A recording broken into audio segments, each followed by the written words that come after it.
dia! Bom dia! Tudo bem, Rodolfo? Joia, bem. Tá meio fraquinho, né? Bom dia!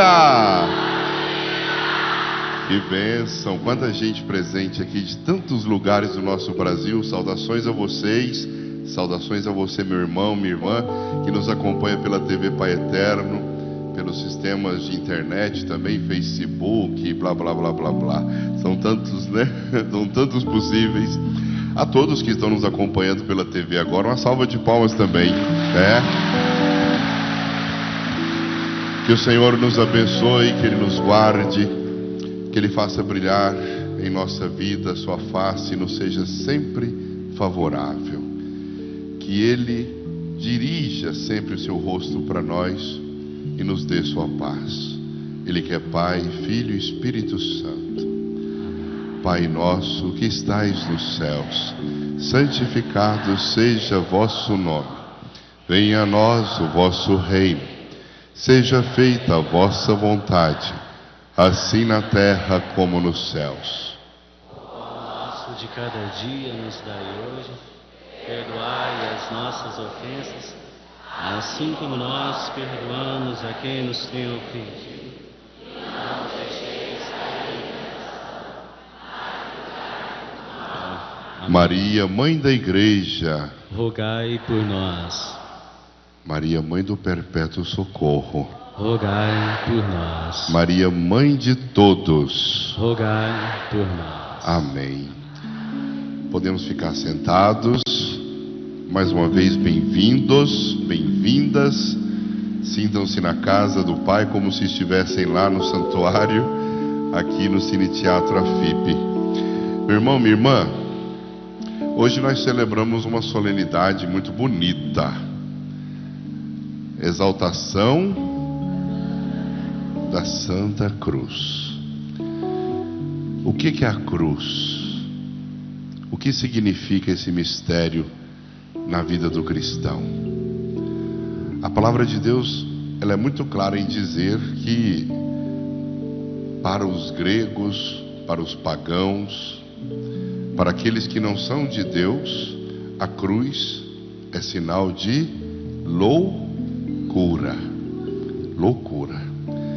Mas para nós que cremos, o reloginho aqui está desligado, depois se eu perco a hora aqui, vocês acham ruim.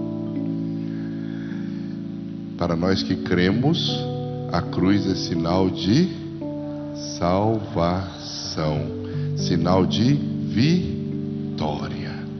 Por isso, meu irmão e minha irmã, a cruz, ela é símbolo de sofrimento, de escândalo, sim. A cruz, ela é símbolo de amargura, de angústia, de sofrimento, de todo tipo de decepção.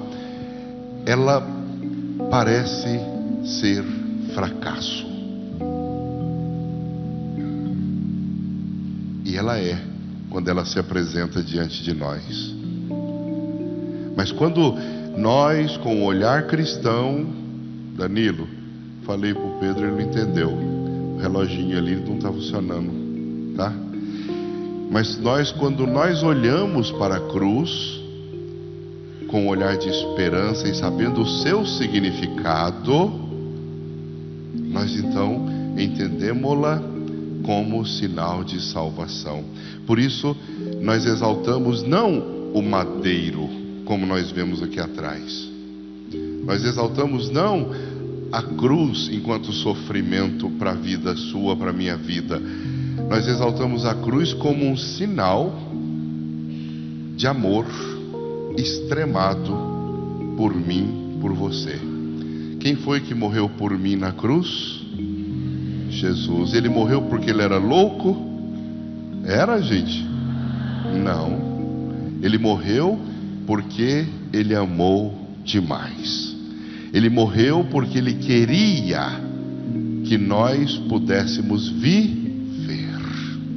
Olha só, para um pagão, para uma pessoa que não entende das coisas santas de Deus, os mistérios do Senhor, isso é pura loucura. Aí, garoto, uma salva de palmas para esse menino.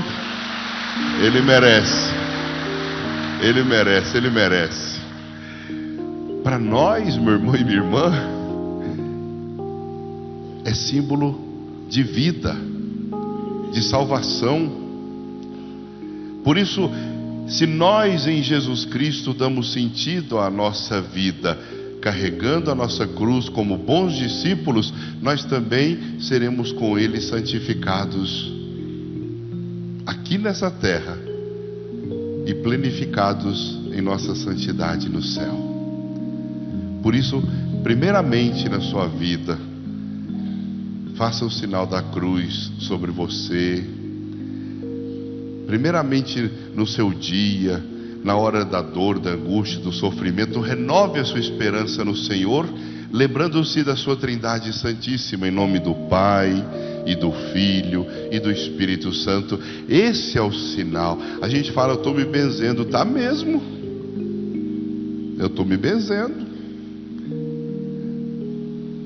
Eu estou me abençoando em nome da Santíssima Trindade. Eu estou me abençoando no amor de Deus. Eu estou me abençoando porque eu confio na graça do Pai eterno que enviou seu Filho amado ao mundo para me salvar. E Ele, para fazer isso, sacrificou sua própria vida em meu favor.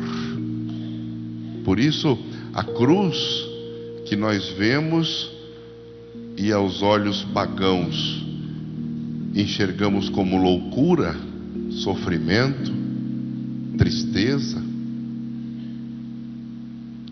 ela ficaria nisso se não fosse a nossa fé, se não fosse a nossa esperança, se eu não soubesse que Ele morreu para que eu vivesse pela minha salvação. É a maior atitude de altruísmo. O que é altruísmo? Uma palavra meio estranha. De olhar para o outro, de querer o bem do outro, de fazer pelo outro. Jesus, a palavra de Deus ainda fala assim, a palavra de Deus fala assim: a gente pode até morrer por uma boa causa, a gente pode até morrer por alguém que a gente ama, pode.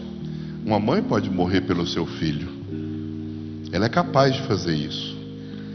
E tantas vezes a gente vê casos assim, de pessoas que morrem pelas outras, e até santos que fazem isso, que entregam suas próprias vidas pela vida de outra pessoa. Mas a diferença está exatamente aí. O santo, quando ele faz isso, vamos pegar o Maximiliano Maria Kolbe, lá em Auschwitz, na Polônia. Aquele homem entregou a vida por um pai de família que iria morrer. Um homem que ele nem conhecia. Um homem que ele nem sabia se iria agradecer. Olha a diferença entre morrer por alguém que eu amo, quero bem, alguém do meu sangue, alguém que partilha comigo uma vida, alguém que realmente vale a pena na minha vida, que até me salvou um dia, e eu morrer por um pecador, por um injusto, por alguém que até me odeia. Nossa Senhora, aí é difícil mesmo, não é, gente? Ponha-se no lugar de Jesus. Morrer por aqueles que o açoitaram, morrer por aqueles que colocaram uma coroa de espinhos nele, porque ele disse que era rei, o reino dele não era desse mundo. Aí ficaram fazendo o quê? Piada, chacota dele. Puseram um manto velho lá de soldado nas costas dele, dizendo que aquilo ali era um manto real. Quanta humilhação, meu irmão! Quanta coisa ruim Jesus passou. Tudo isso ele passou em silêncio.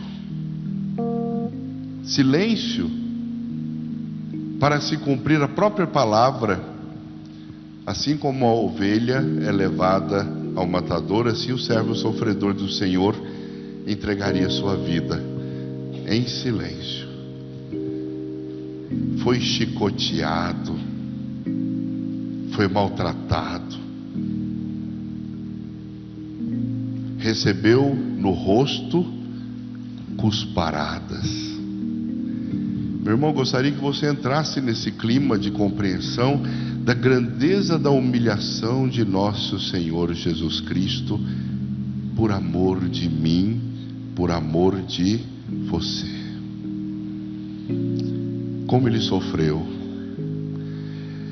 Jesus sofreu tanto que antes do seu sofrimento, e sabia que ia sofrer tanto, que antes do seu sofrimento, ele foi ao Monte das Oliveiras rezar. Seu coração estava em tênebre, em trevas.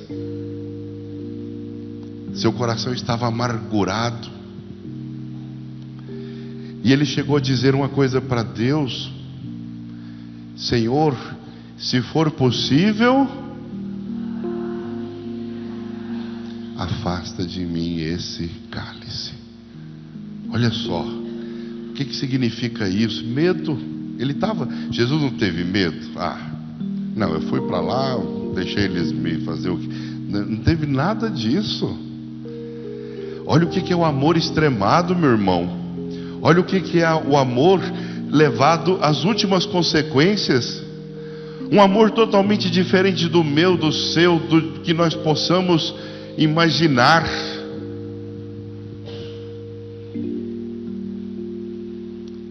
Ele teve medo, sim. Ele sofreu antecipadamente, porque ele sabia o que iriam fazer com ele. Ele sabia as consequências de ser santo no meio dos pecadores, justo no meio dos injustos. E essa consciência levou ele a chorar. E a palavra de Deus é tão bela em dizer, tão profunda em dizer, ele suava sangue.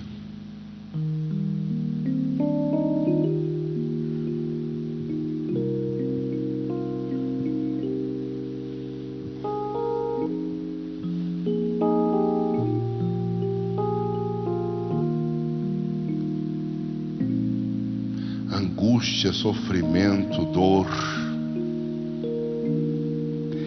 solidão. Por mais que a sua mãe o seguisse, alguns ali tivessem dó dele no caminho da Via Crucis, né, do caminho para o Calvário, algumas mulheres chorassem, e ele até dissesse, né, não choreis por vós, mas por vossos filhos. A solidão de Jesus era enorme. Quando ele foi preso, o que foi que aconteceu com ele, gente? Ele ficou abandonado, todo mundo fugiu, correu. Pedro, que um dia antes eles estavam ceando juntos lá, Pedro falou: Senhor, isso nunca vai te acontecer, eu sempre estarei convosco. Ele falou: um de vós irá me trair. E aí ele falou: nunca? Não. Eu sou fiel até o fim. Pedro, né? Quase que Jesus falou: cala a boca, você está falando besteira.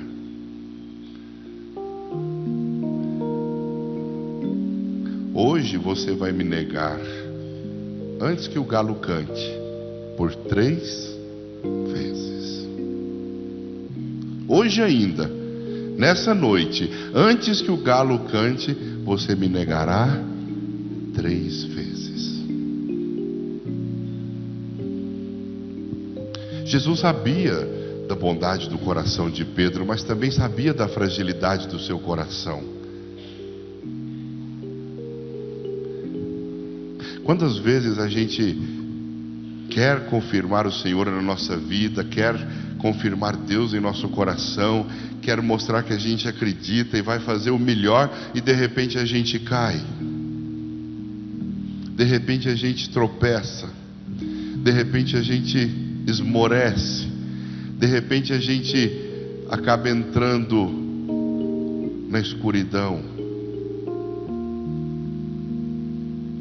Por isso, meu irmão e minha irmã, Pedro é o símbolo mais importante daquilo que é o comum da nossa vida humana. Nós somos homens contraditórios, nós somos pessoas que muitas vezes dizem, proclamam, rezam, confessam, mas na hora do vamos ver mesmo, na hora do teste, a gente muitas vezes corre. A gente muitas vezes dá para trás, como diz o ditado popular. Não sei se no Brasil inteiro, aqui em Goiás fala assim.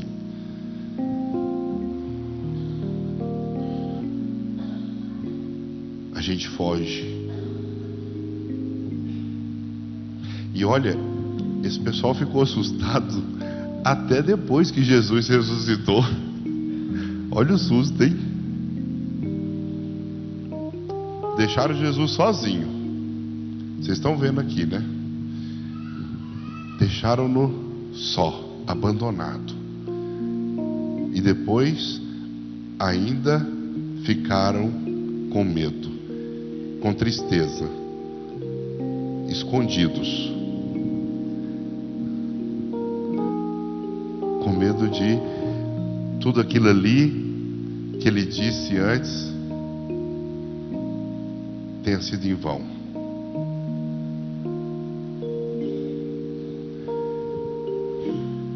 Eles não imaginavam que Jesus fosse chegar a esse ponto.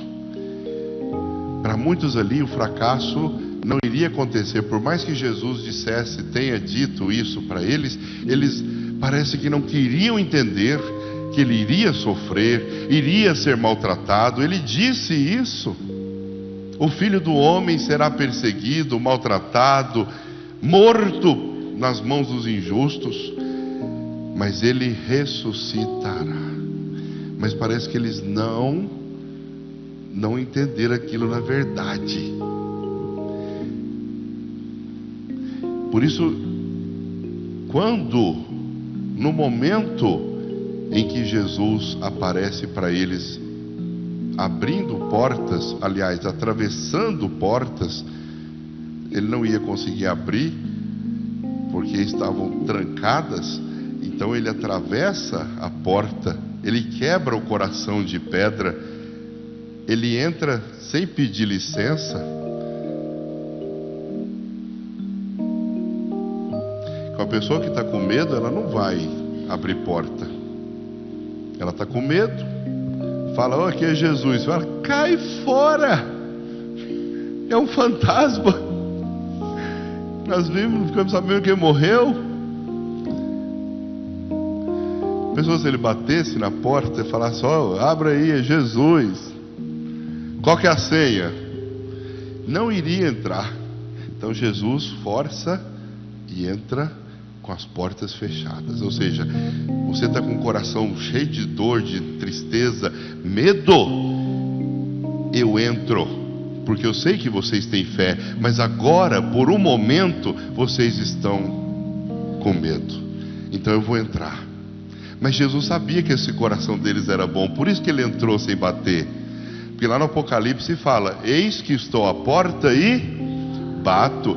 Se me deixardes entrar, se abrirdes, eu entrarei, sentarei à vossa mesa, cearei convosco. Aqui na palavra de Deus, no Evangelho, ele entra sem pedir licença, porque ele sabe que aquilo ali é um momento, é uma situação. Ele sabe que precisava acender aquela fagulha que estava já apagando, reforçá-la, reacendê-la. Ele sabia que precisava confirmá-los em tudo o que ele disse antes. Lembram daquela passagem do caminho de Emaús? Quando aqueles dois que estavam ali, estavam indo para Jerusalém, que ficava ali uns 14 quilômetros, 11 quilômetros, e eles, de Jerusalém para Emaús, aliás, e aí Jesus chega, vai aproximando deles no caminho, e aí, o que vocês estão conversando aí? Uai, só você que não sabe, cara? Acho que Jesus não, eles não falaram uai não, eles não eram mineiros, mas assim, falaram, bate, capaz, falaram alguma coisa, né?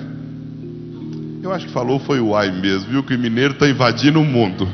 Naquele tempo já tinha mineiro naquela área ali.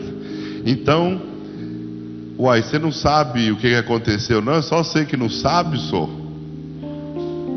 Aí Jesus falou, não, fala aí. Não, Jesus, um homem importante, em palavras e ações, em milagres, foi preso, crucificado, morto. É verdade que alguns disseram que ele ressuscitou, mas nós não sabemos de nada disso, nós não vimos nada. Então Jesus fala para eles, como vocês são tardos, para não falar retardados, né? Tardos, tardios, né?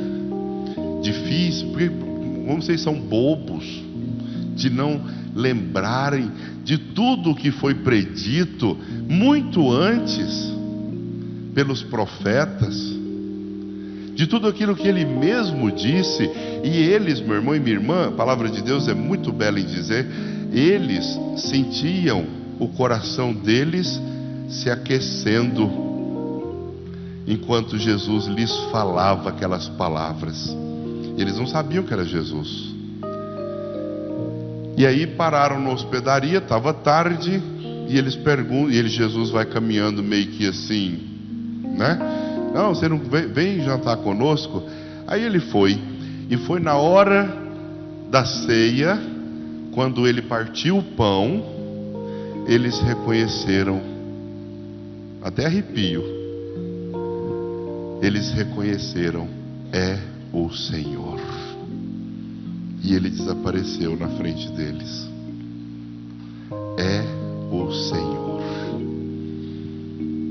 E Jesus sumiu. E muitos testemunhos foram dados de momentos em que Jesus, lá na beira do lago, quando manda que eles se acalmassem, né? No meio de uma tempestade, ele vem por cima das águas. Quando fala assim, ó, lança para águas mais profundas. Aliás, toda a Bíblia nos Evangelhos, ela fala de Jesus ressuscitado. Ela foi escrita depois que Jesus havia ido deste mundo, já havia ressuscitado. Morto, ressuscitado. Mas hoje eu gostaria de ler para vocês, para a gente entender um pouco a exaltação da Santa Cruz, a leitura de hoje, do livro de Números, capítulo 21, de 4b a 9, diz assim: naqueles dias, os filhos de Israel partiram do Monte Or, pelo caminho que leva ao Mar Vermelho, para contornarem o país de Edom. Durante a viagem, começou a impacientar-se e se pôs a falar contra Deus e contra Moisés, dizendo: por que nos fizeste sair do Egito para morrermos no deserto? Não há pão, falta água, e já estamos com nojo desse alimento miserável. Olha só, percebam a impaciência do povo e ao mesmo tempo a incapacidade de gratidão. O coração humano é assim. Se as coisas não forem do jeito que a gente quer, a gente começa a murmurar. E eles já tinham recebido maná, codornizes, e agora, por causa de uma dificuldade para contornar Edom, então começam a ficar impacientes e a murmurar contra Deus. Meu irmão e minha irmã, a pior coisa da vida é murmurar contra Deus. Murmurar contra os outros, mas contra Deus nós nunca podemos fazê-lo. E normalmente as pessoas o fazem quando estão passando por dificuldades. E ali era uma dificuldade, ó. Eles estavam saindo do Monte Or, num caminho que leva para o Mar Vermelho, tinham que contornar o país de Edom. Então aquilo era difícil, era uma região ruim, difícil mesmo. E aí começaram a falar mal de Moisés, começaram a falar mal de Deus. Por que nos fizeste sair do Egito? Vamos ler junto? Por que nos fizestes sair do Egito para morrermos no deserto? Não há pão, falta água, e já estamos com nojo desse alimento miserável. Ingratidão. Então o Senhor mandou contra o povo serpentes venenosas que os mordiam, e morreu muita gente em Israel.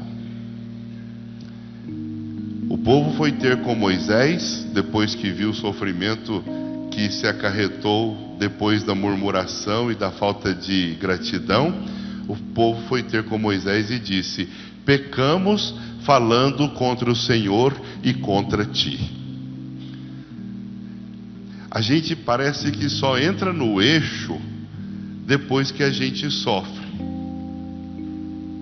depois que a gente vê as consequências dos erros que nós cometemos.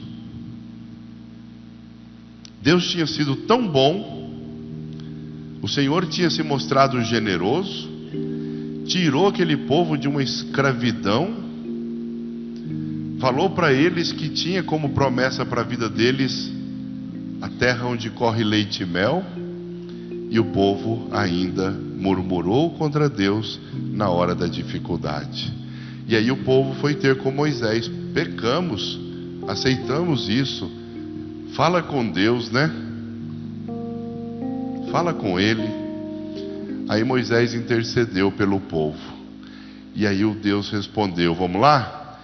Faze uma serpente de bronze e coloca como sinal sobre uma haste aquele que for mordido e olhar para ela viverá.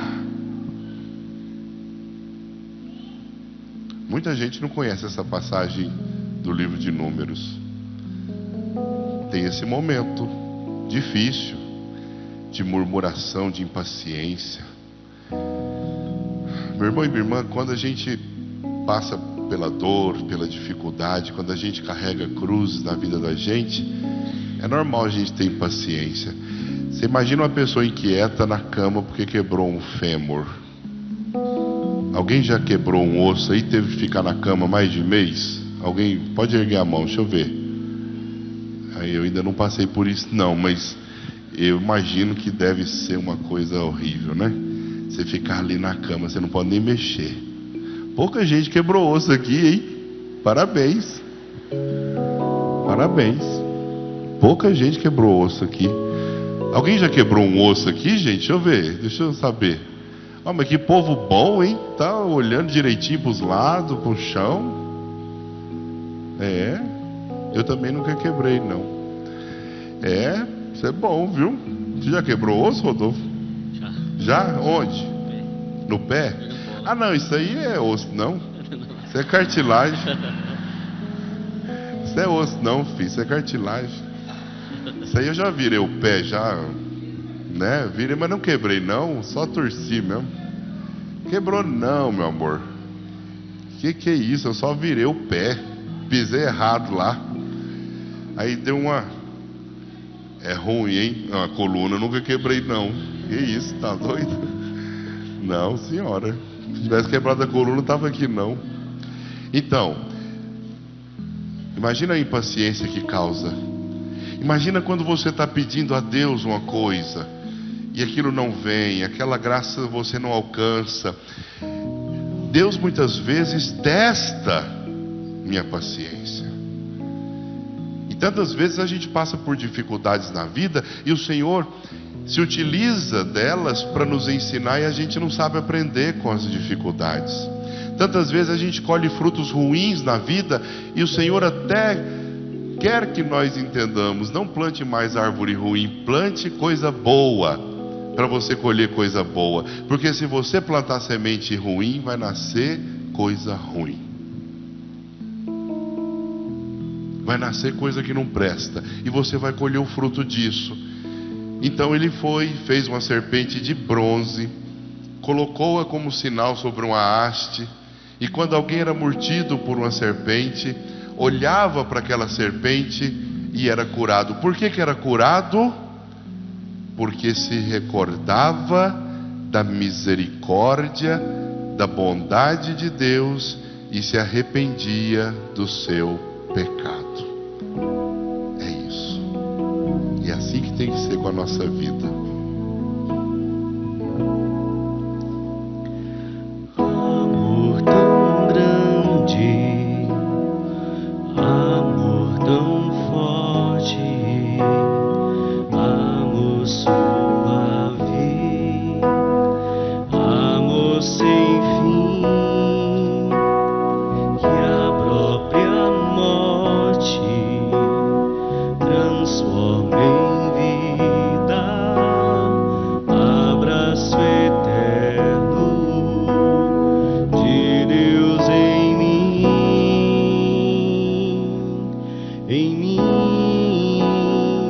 nem as torrentes das grandes águas conseguirão apagar esse amor, pois tuas chamas são fogo ardente, mais do que a morte é tão forte esse amor. De abraço esmagante, de ausência torturante, de noite e luz é feito esse amor, de dor incomparável, consolo inestimável, de vida e cruz é feito esse amor.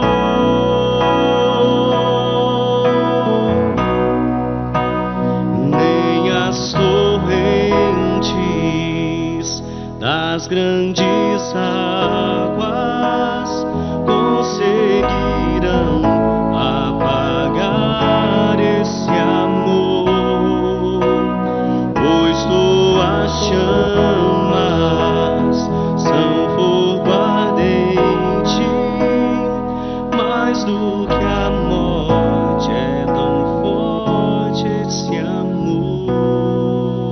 Gente, só para vocês entenderem uma coisa, olha só, o Antigo Testamento é muito claro em dizer que não adorarás ídolos.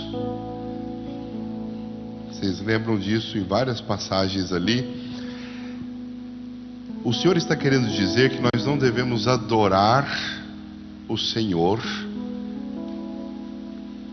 em uma coisa como se aquilo fosse o Senhor. Por exemplo, se eu pegar um vaso e falar assim, esse é o meu Deus, esse vaso aqui, ó, esse vaso aqui é o meu Deus, entendeu? Se eu falar assim, esse microfone é o meu Deus, isso aqui é plástico, com circuitos. O Senhor é muito claro em dizer, adorarás somente o Senhor teu Deus e a Ele servirás. Quando eles erravam e pecavam, a tendência deles era esquecer o Senhor, esquecer de Deus e adorar ídolos. Aí faziam lá um bezerro de ouro e diziam, este é o meu Deus, e não o Deus de Israel. Isso é muito importante se entender, porque muitas vezes alguns irmãos separados falam que a gente adora imagens. E para nós isso é tão claro, isso é tão nítido, tão cristalino como a água mineral, que, por exemplo, nós temos aqui a imagem do Divino Pai Eterno. Eu estou adorando este é o meu... Não é o meu Deus. Mas, olhando para Maria, para Jesus, para o Pai, para o Espírito Santo, eu me remeto a Deus. Eu me remeto à grandeza do Altíssimo. O problema é quando querem dizer que nós achamos que isso aqui é Deus. Esse é o grande problema na base da compreensão bíblica. Se fosse assim, Deus não tinha falado, ergue uma serpente. Quem é que estava picando ele, gente? Eram as serpentes, né? As serpentes do mal. Aí elas picavam e eles morriam, porque eram ingratos, eram impacientes, porque murmuravam contra Deus. E aí Deus manda fazer uma imagem.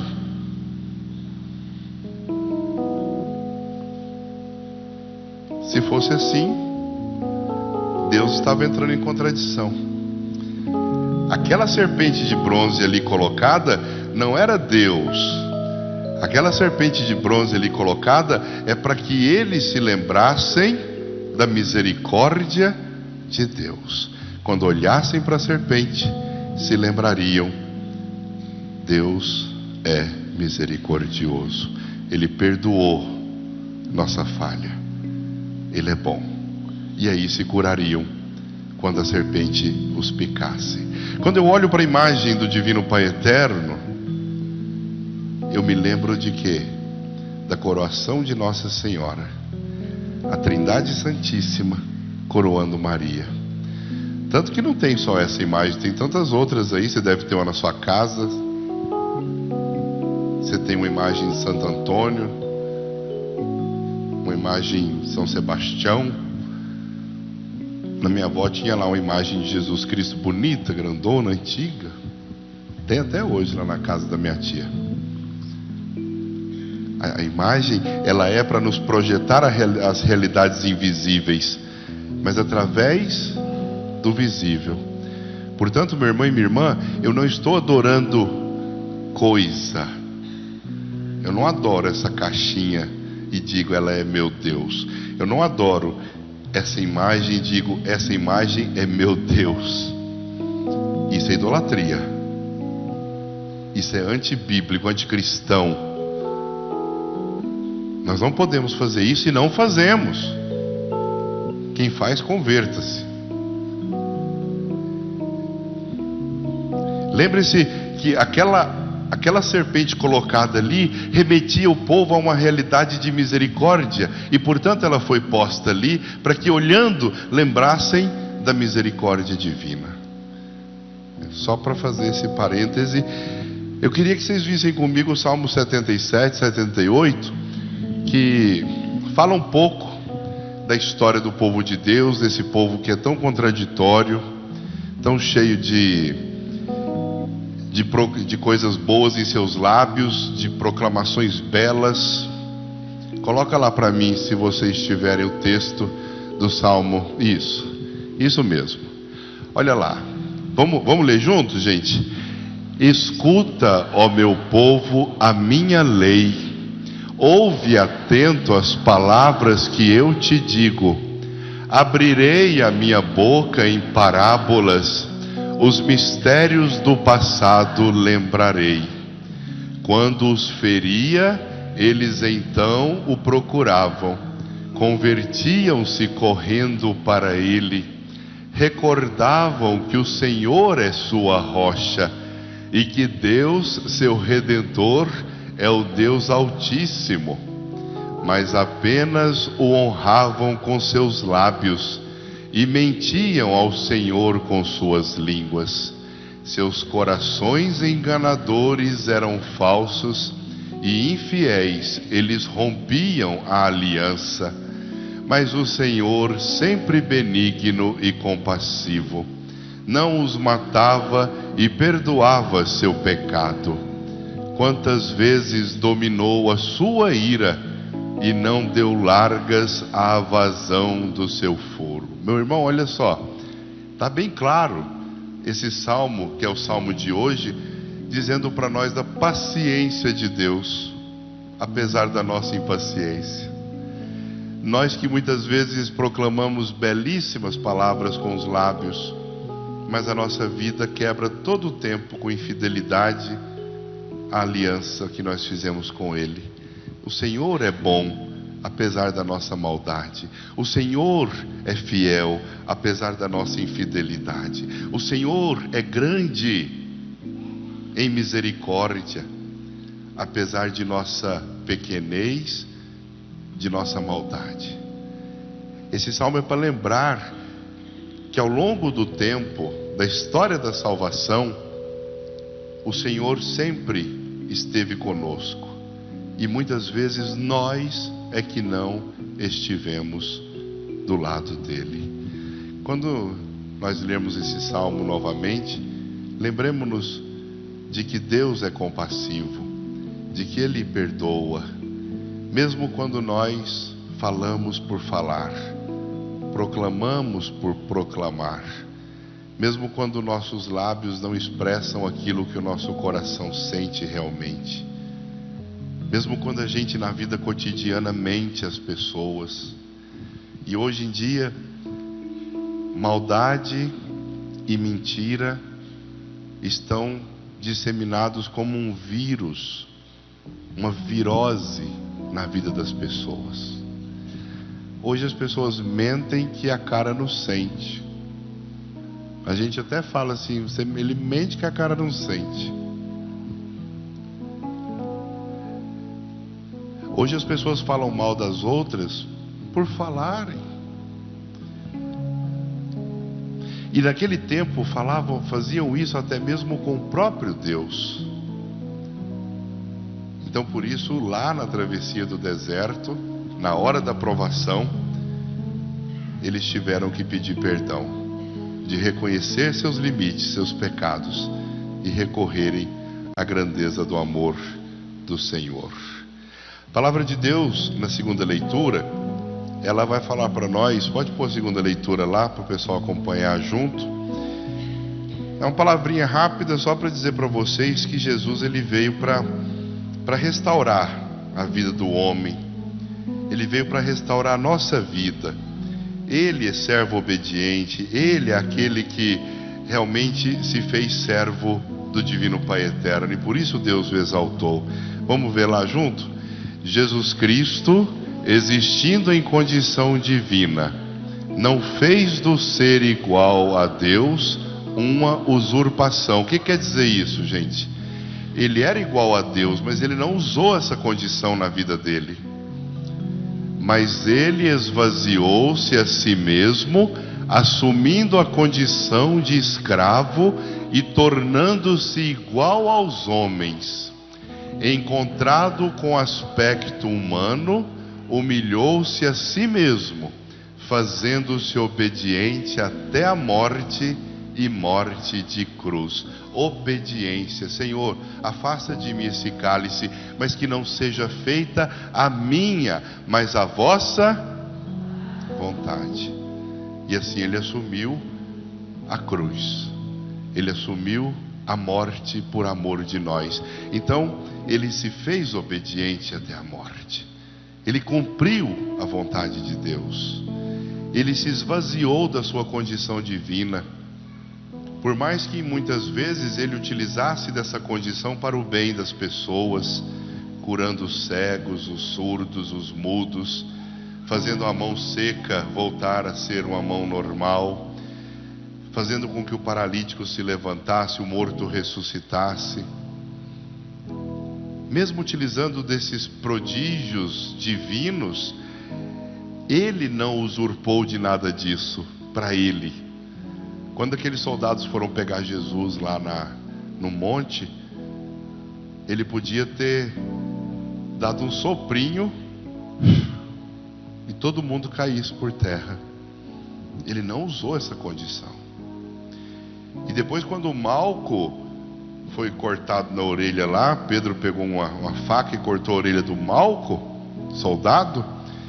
Jesus guarda essa espada, embainha essa espada, porque aquele que vive pela espada morre pela espada. Por isso Deus o exaltou acima de tudo, e lhe deu o nome que está acima de todo nome. Assim, ao nome de Jesus, todo joelho se dobre no céu, na terra e abaixo dela, e toda língua proclame: Jesus Cristo é o Senhor, para a glória de Deus Pai. Por isso Deus o exaltou acima de tudo. Por isso toda língua proclame, todo joelho se dobre no céu, na terra e abaixo dela, e toda língua proclame: Jesus Cristo é o Senhor, para a glória de Deus Pai. Amém?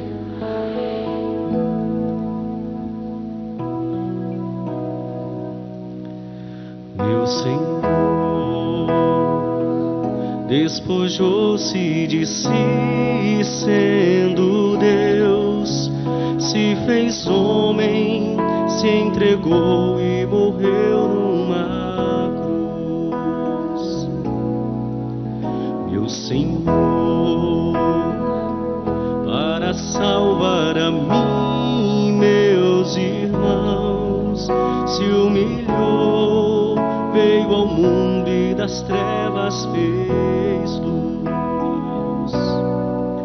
Eu te amo, sou louco de amor por ti, meu Jesus, tu és minha paz, minha luz, meu rei e meu bom pastor. Eu te amo, sou louco de amor por ti, meu Jesus, tu és minha paz, minha luz, meu Deus, meu Senhor. Eu queria rezar com vocês esse momento algumas palavras de Jesus, as 7 palavras de Cristo, quando ele estava na cruz. São palavras muito fortes para a vida nossa. A primeira delas, perdão. Jesus nos ensina naquela condição a perdoar. Pai, perdoai-lhes, pois não sabem o que fazem. Ali está na segunda pessoa, terceira pessoa do singular, né? Pai, perdoa-lhes, pois não sabem o que fazem.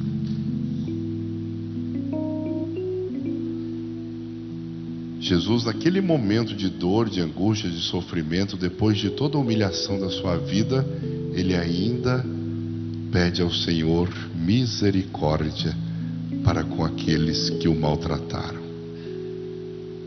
Nós devemos aprender com isso. Mesmo depois que nós tenhamos passado por tanta dificuldade na nossa vida, perdoar. Perdoar as pessoas que nos fizeram mal. Perdoar as pessoas que nos quiseram mal. Perdoar aqueles que desejam mal até hoje a nossa vida. Nós só iremos encontrar paz no coração se houver perdão também em nós. Eu não me importo se alguém me perdoa. Isso é condição da pessoa. Ninguém força ninguém a perdoar. Perdoar é um ato de convicção de vida. Eu só perdoo porque eu sei, aqui na minha cabecinha, que isso é uma imposição do Evangelho. Eu tenho que perdoar. Eu tenho que perdoar o meu irmão. Eu tenho que perdoar aquela pessoa que errou contra mim. O celular aqui atrapalha o voo dos anjos. Põe no silencioso. Eu tenho que perdoar. E é uma atitude difícil, exige de mim uma renúncia muito grande. exige de mim uma convicção muito grande. Se eu for perdoar a partir do meu sentimento, não vou perdoar. Nunca. Porque no meu coração eu carrego mágoa, ressentimento. No meu coração eu carrego dor, sofrimento. Então, gente, tem que pôr isso aqui para funcionar, cabeça. É uma imposição para mim. Eu tenho que perdoar. E quando a gente sabe, por convicção, que é preciso perdoar, o coração vai aprendendo. O coração vai entendendo. E aos poucos também vai perdoando. Por isso, perdoe. E olha, muitos milagres não acontecem na vida de tantas pessoas porque elas não sabem perdoar. Perdoar é um ato que parte da convicção de que eu sou de Deus, que só Ele pertence à vingança. Só a Ele pertence à vingança, não pertence a mim. Eu não tenho que vingar de ninguém, de nada. O que eu posso fazer unicamente na minha vida é colocar os meus joelhos no chão, orar e perdoar. Confie nisso, na sua vida, e muitas graças acontecerão. Seja na sua vida pessoal, familiar, amorosa, profissional. Perdoe. A pior coisa do mundo é uma pessoa rancorosa, viu? Rancor destrói a vida. Trabalho. Vamos dizer, por exemplo, no trabalho. A pessoa que ela não perdoa, acontece um probleminha lá e vira um problemão depois. Por quê? Porque aquilo ali vai virando uma bola de neve. E a pessoa vai começando a ficar contra a outra e não conversa mais. E aí já não passa nem na porta da sala da outra. Não quer saber, se tiver que falar com ela, manda alguém falar. E vai ficando a coisa pior do que estava, não é verdade? Quem já trabalhou, trabalha em empresa, em escritório, tem que conviver, você sabe que é muito bem isso. Não dei certo com fulana, ela está lá no administrativo, eu estou aqui no jurídico. Aí eu tenho que fazer os documentos e ela administra os documentos. Como é que agora nós vamos dar certo? Não, se eu fosse você, eu mandava ela embora. Por mim eu mandava ele embora, por fim eu mandava ele embora. E aí não conversa, não dialoga. E tudo isso porque num momento ali houve uma antipatiazinha, uma palavrinha ruim, uma coisinha difícil de engolir. Chamou ela de feia, falou que ela devia arrumar o cabelo dela, que estava uma bagunça, que ela ia levar ela num lugar para fazer uma lipo. Você está me chamando de gorda? E aí começa as antipatias. E aí vai atrapalhando o mundo profissional todinho. Gente, a coisa mais ruim do mundo é eu sei trabalhar sem vontade. Coisa mais ruim do mundo é eu sei levantar cedo e falar: nossa, eu tenho que ir para lá. Eita. Na família isso ainda toma maior corpo ainda, porque você é obrigado a conviver, né? Você está ali, você tem que conviver. E aí coisinhas do passado vão sempre voltando à tona. Às vezes acontece uma traiçãozinha ali, uma traiçãozona, e aí nunca mais vai dar certo esse negócio, vai virar uma bola de neve. E quando começa a dar certo, aí o rancoroso que não sabe perdoar: por que você fez isso comigo? Por que você fez aquilo comigo? Por que você falou daquele jeito? Por que você me humilhou? E aí a relação vai ficando cada vez pior. E isso, gente, você pode ver a vida inteira, em todos os seus vieses, E você vai perceber, onde não há perdão, não há redenção. Onde não há perdão, não existe milagre, não existe paz, não existe alegria. Eu medito isso minha vida toda, principalmente com as pessoas que muitas vezes querem me derrubar, querem atrapalhar o meu caminho. Eu reflito isso minha vida toda e peço a Deus: Senhor, ajudai-me a perdoar, porque só a vós pertence a vingança. Então, se aquela pessoa não está nem lembrando de mim, eu vou ficar lembrando dela? Eu vou ficar bebendo desse veneno enquanto ela está cuidando de outras coisas? Ela não está nem comigo. Ela está até progredindo e eu regredindo. Perdoe, meu irmão. Perdoa, minha irmã. É preciso. Se a gente quiser, crucifica com Jesus a sua dor, sua mágoa, seu cansaço, as suas dores, suas feridas, e você vai ser uma pessoa mais feliz. Ave Maria, cheia de graça, o Senhor é convosco. Bendita sois vós entre as mulheres, e bendito é o fruto do vosso ventre, Jesus. Santa Maria, Mãe de Deus, rogai por nós, pecadores, agora e na hora de nossa morte. Amém. Segunda palavra de Jesus: hoje estarás comigo no paraíso. Estar com Jesus. Eu quero estar contigo. Querer. É a palavra de quem, gente? O bom ladrão. Aquele ladrão lá que se arrependeu lá do lado. Um ficou falando para ele lá um monte de coisas, e o outro do outro lado: olha, a gente mereceu. Ele não mereceu. Senhor, eu quero estar contigo quando estiveres na glória de Deus.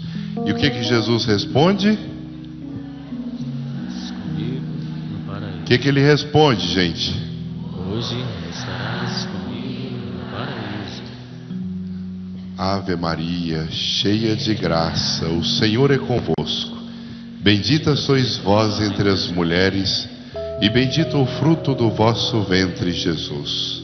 Santa Maria, Mãe de Deus, rogai por nós, pecadores, agora e na hora de nossa morte. Amém. Terceira palavra é uma palavra de apoio, é uma palavra de mãe, de filho para mãe, diante de um olhar carinhoso da mãe para o filho. Mulher, eis aí teu filho. Filho, eis aí tua mãe. Quem é esse rapazinho que está do lado de Maria? João. Maria dolorada, mãe das dores, aos pés do Senhor. E Jesus, olha, só tem essa passagem em João, viu?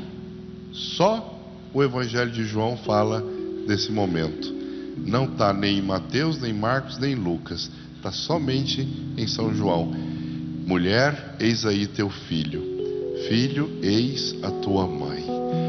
É como se Maria representasse a maternidade de Deus e aquele discípulo representasse todos nós. Por isso, ele diz para a mãe dele cuidar de todos nós. E ele diz para nós amarmos a nossa mãe.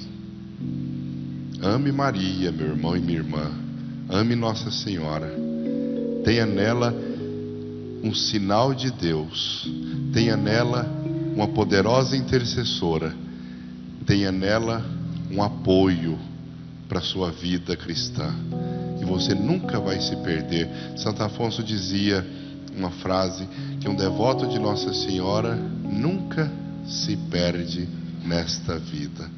Um devoto de Nossa Senhora nunca se perde nessa vida. É com Maria que nós entendemos o amor materno de Deus. Vamos repetir? Mulher, eis o teu filho. Filho, eis a tua mãe. Ave Maria, cheia de graça, o Senhor é convosco. Bendita sois vós entre as mulheres, e bendito o fruto do vosso ventre, Jesus.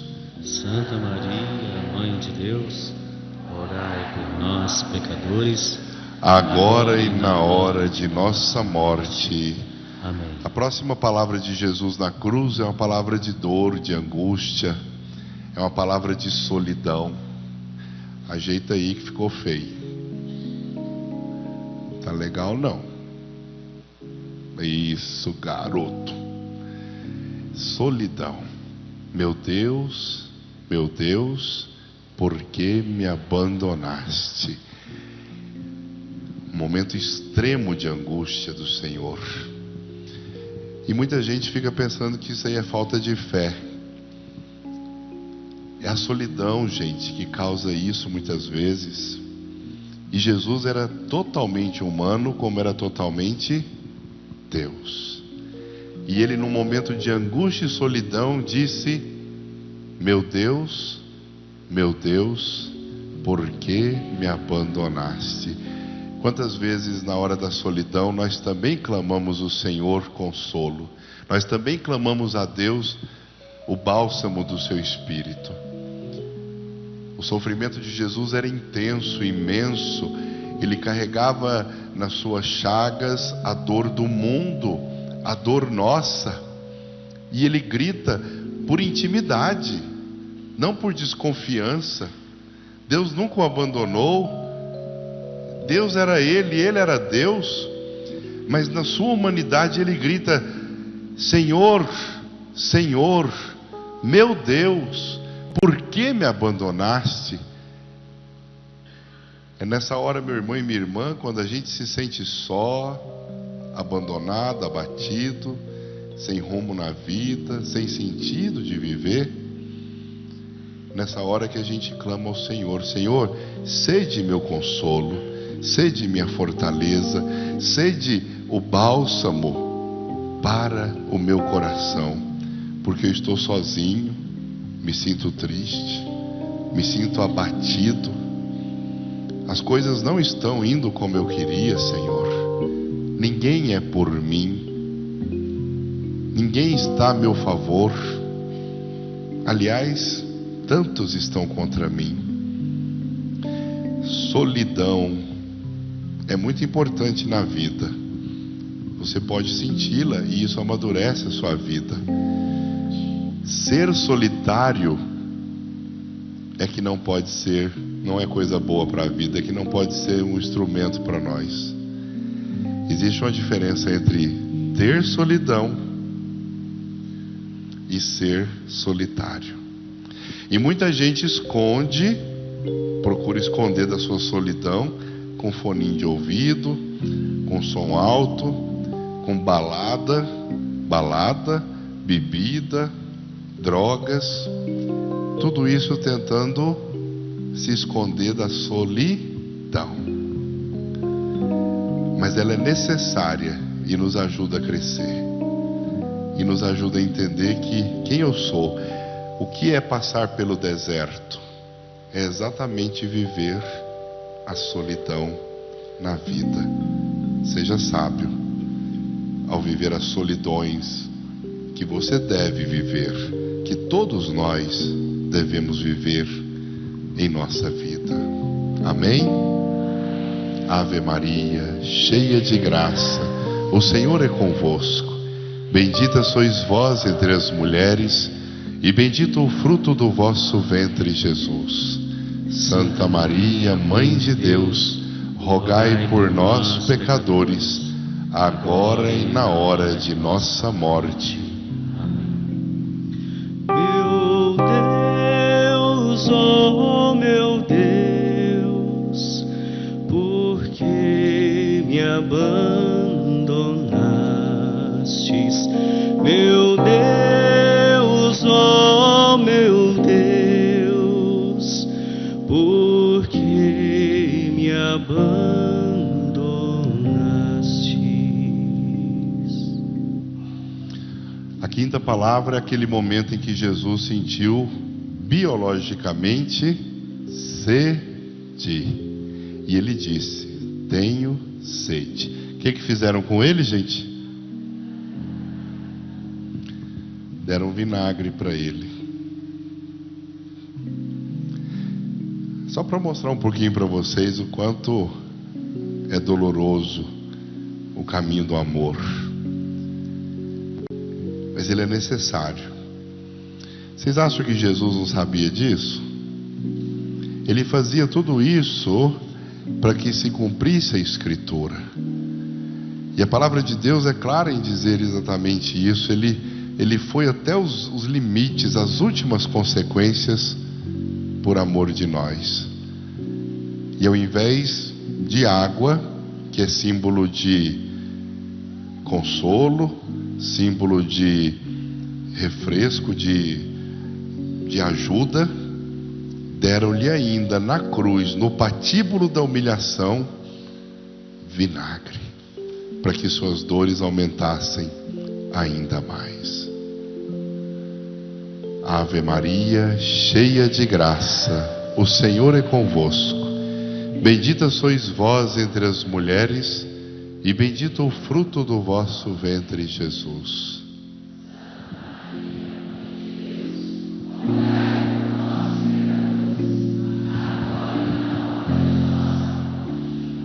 A outra palavra é um símbolo de compromisso. Tudo está consumado. Ou seja, tudo aquilo que o Senhor fez chegou a bom termo. Tudo termina, tudo se consumou, tudo acabou.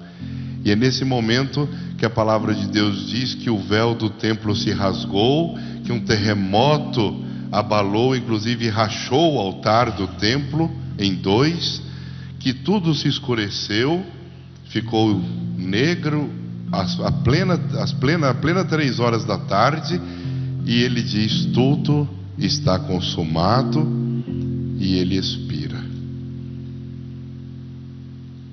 Ave Maria, cheia de graça, o Senhor é convosco.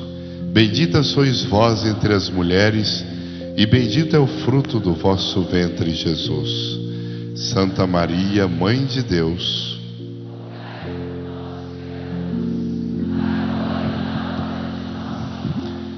e a última palavra de Jesus, sentido para a vida, né? Pai, em tuas mãos entrego o meu espírito. Na escuridão, na dor, aquele que tinha dito antes, o que ele disse antes, gente? Senhor, Senhor, meu Deus, por que me abandonaste? Agora diz: Pai, em tuas mãos entrego o meu espírito. É esse sentido de tudo, da vida dele, de tudo o que aconteceu, de toda a sua caminhada pela terra. E ali ele entrega tudo nas mãos do Senhor. De Deus veio, para Deus retorna, e cumpriu bem a sua missão. Quisera nós, cada um de nós, todos nós, possamos, dizer isso um dia, quando entregarmos a nossa alma, o nosso último respiro: Pai, em tuas mãos eu entrego o meu espírito. Pai, cumpri minha missão. Como São Paulo fala, guardei a fé. Agora está reservada para mim a coroa da glória. Que cada um pense na exaltação da Santa Cruz, na sua própria vida, no seu caminho, no seu desejo de servir a Deus. O que eu estou fazendo pelo Senhor? Quais renúncias eu tenho feito por amor do meu Senhor? Eu quero ser uma pessoa de Deus, ou quero ser mais um no mundo? Eu quero terminar os meus dias olhando para trás e dizendo: em tuas mãos tudo está consumado, em tuas mãos entrego o meu espírito? Ou arrependido daquilo que eu devia ter feito, que eu podia ter feito e não fiz? Por isso, meu irmão, minha irmã, reze a Maria, pedindo a graça da conversão, e que na exaltação da Santa Cruz lembremos-nos do amor do Divino Pai Eterno por todos nós. Ele nos amou até as últimas consequências e nos entregou seu próprio Filho, para que com Ele morrendo, também com Ele vivamos.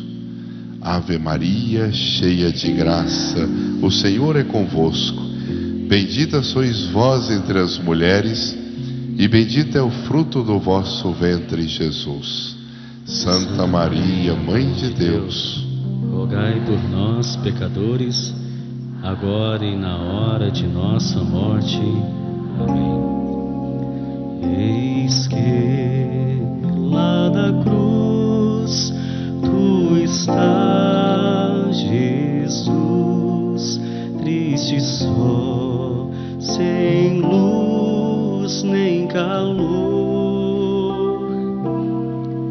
abandonado por todos nós, irradiando sempre amor.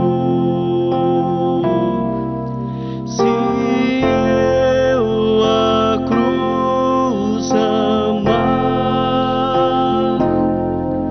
o que vou encontrar? Oh, não encontrarei a dor, mas somente Deus amor. Se eu a cruz amar, o que vou encontrar? Oh, não encontrarei a dor, mas somente Deus amor. amém, amém, amém. Vamos a umas palavrinhas finais, só para a gente encerrar esse momento nosso, dando graças a Deus pelo seu amor, nas palavras de santos, em palavras de sabedoria, que servem para a nossa vida no dia a dia. Pode colocar aí, olha só, de Santo Afonso Maria de Ligório, vamos ler junto? Tudo que o coração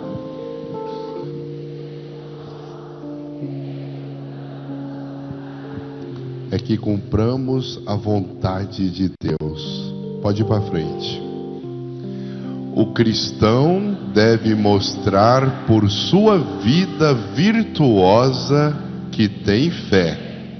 São Bernardo diz que quem confessa a Deus com a sua boca e o nega com suas ações, consagra sua língua a Jesus Cristo e entrega a quem, gente, que entrega? Eu não vi lá. Ao demônio. Eu vi. Algumas pessoas desejam tornar-se santos, mas à sua maneira.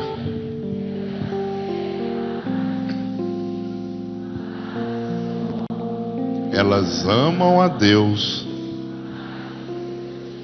de acordo com a sua vontade. Deus não está aqui para ser meu garçom. É eu que sou o garçom. E Jesus ensinou isso sendo garçom e falou: seja garçom. Garçom é que serve, né? Aliás, é uma das profissões mais belas. A gente vê a paciência que garçom tem, né, gente? Você está ali em qualquer lugar, ele vai lá, pergunta o que você quer. Ele vai encontrar todo tipo de gente, né? Gente boa, gente ruim, exigente, tranquilo. E tem que ter paciência, que senão é mandado embora. Vamos lá. O que a Santa Teresinha diz, ó? Não receie dizer a Jesus que você o ama.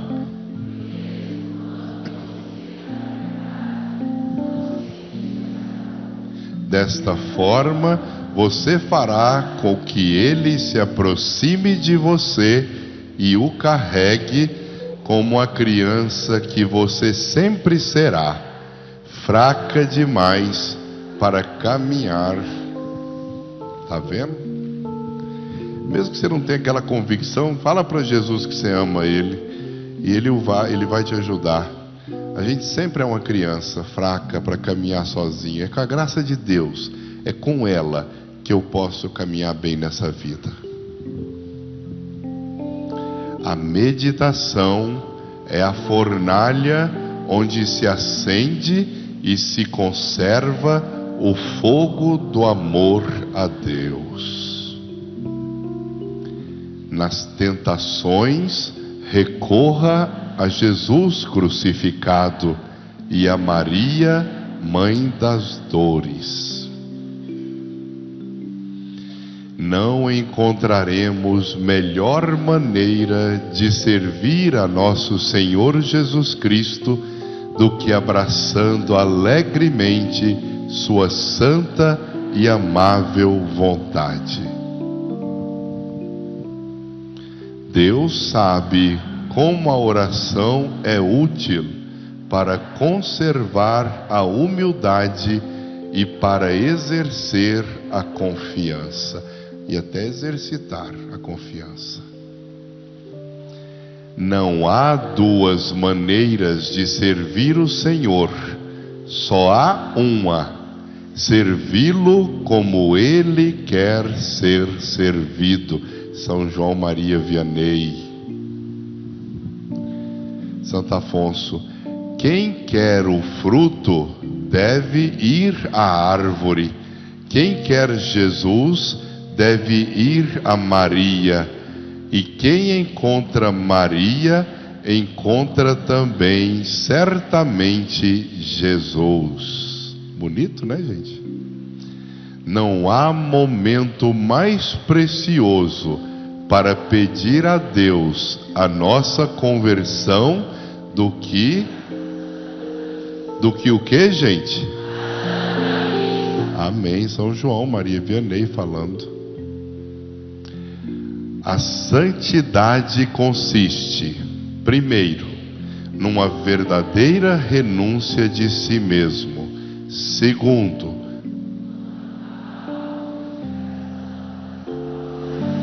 terceiro,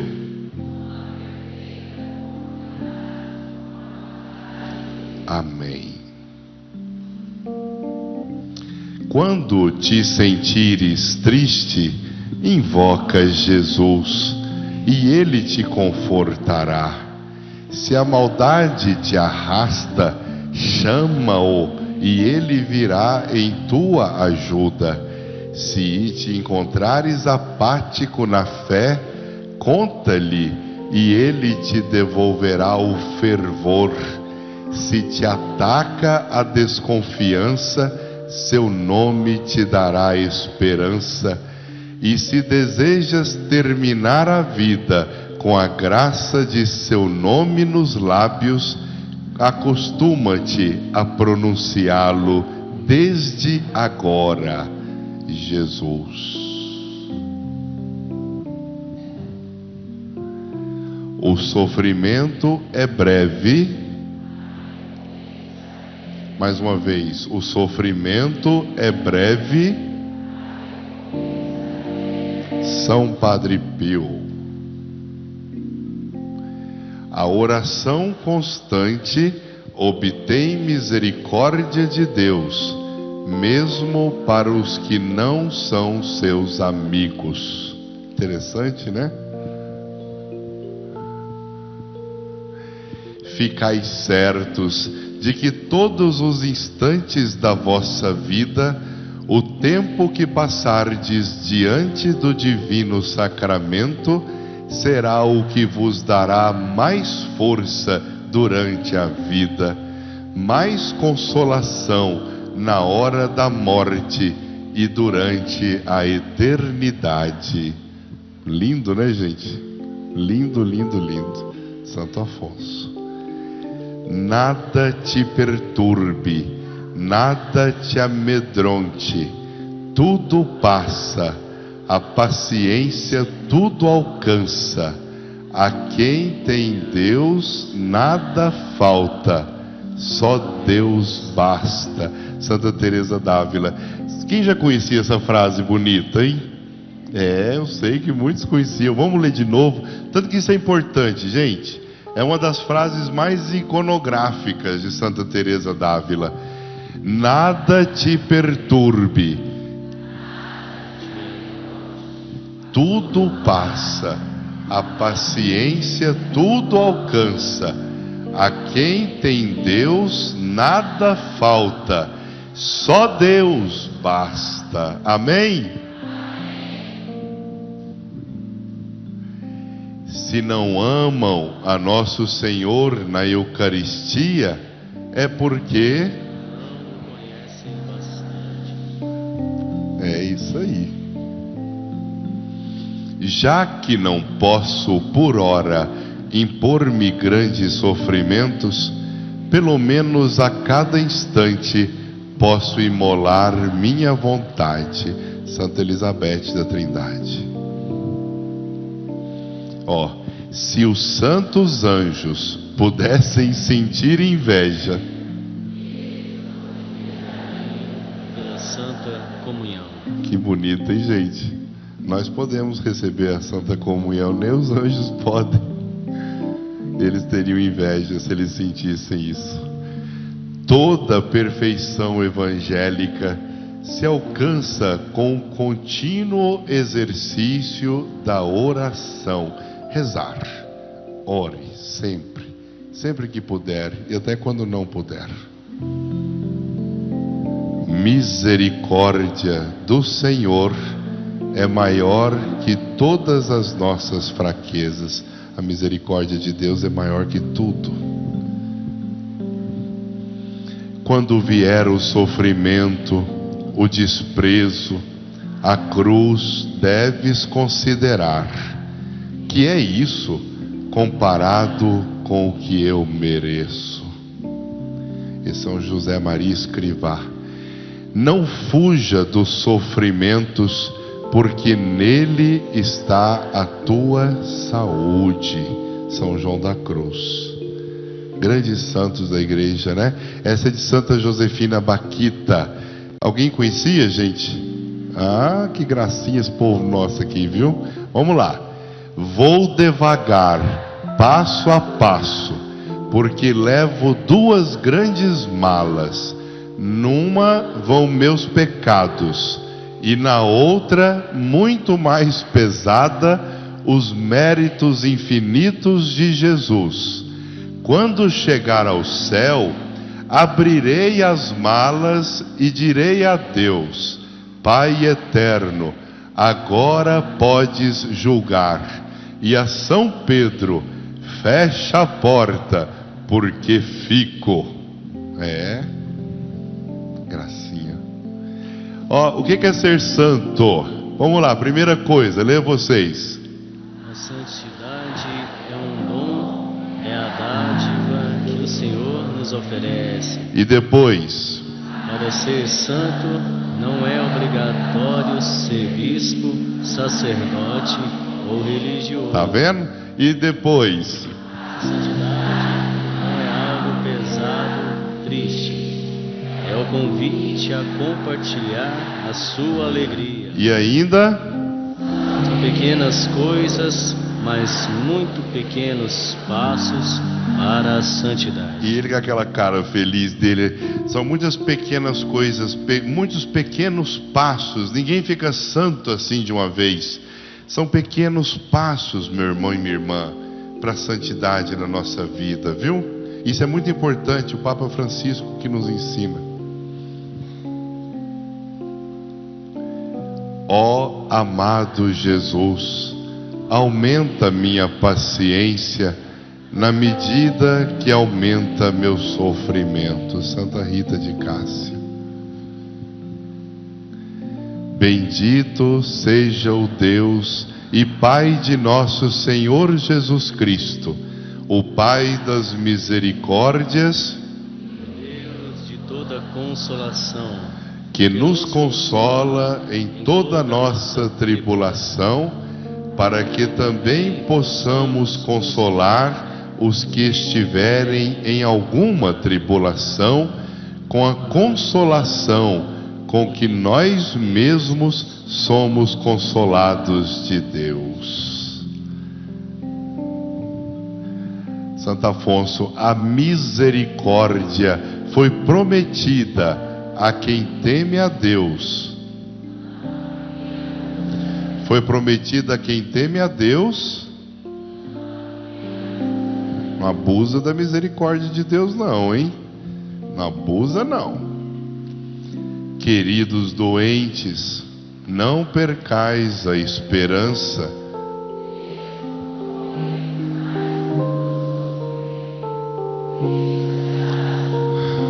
Eu queria que a gente pudesse falar isso mais uma vez para quem está doente, para quem está passando por tratamento, para você que nos acompanha aí do outro lado da tela. Lembra dessas palavras do Santo Padre: queridos doentes, não percais a esperança, mesmo nos momentos mais duros do sofrimento, Cristo está junto de vós. Amém. Amém. Lembre-se, todo problema tem solução, e para Deus não existe beco sem saída. Paciência, tudo passa, só Deus basta. Amém, gente? Paciência, tudo passa, só Deus basta. Amém. Vamos ficar de pé, agradecer a Deus por esse momento e pedir ao Senhor que, pela sua Santa Cruz, que remiu o mundo, nós também possamos ser redimidos de nossos pecados, de nossas falhas, de nossas misérias.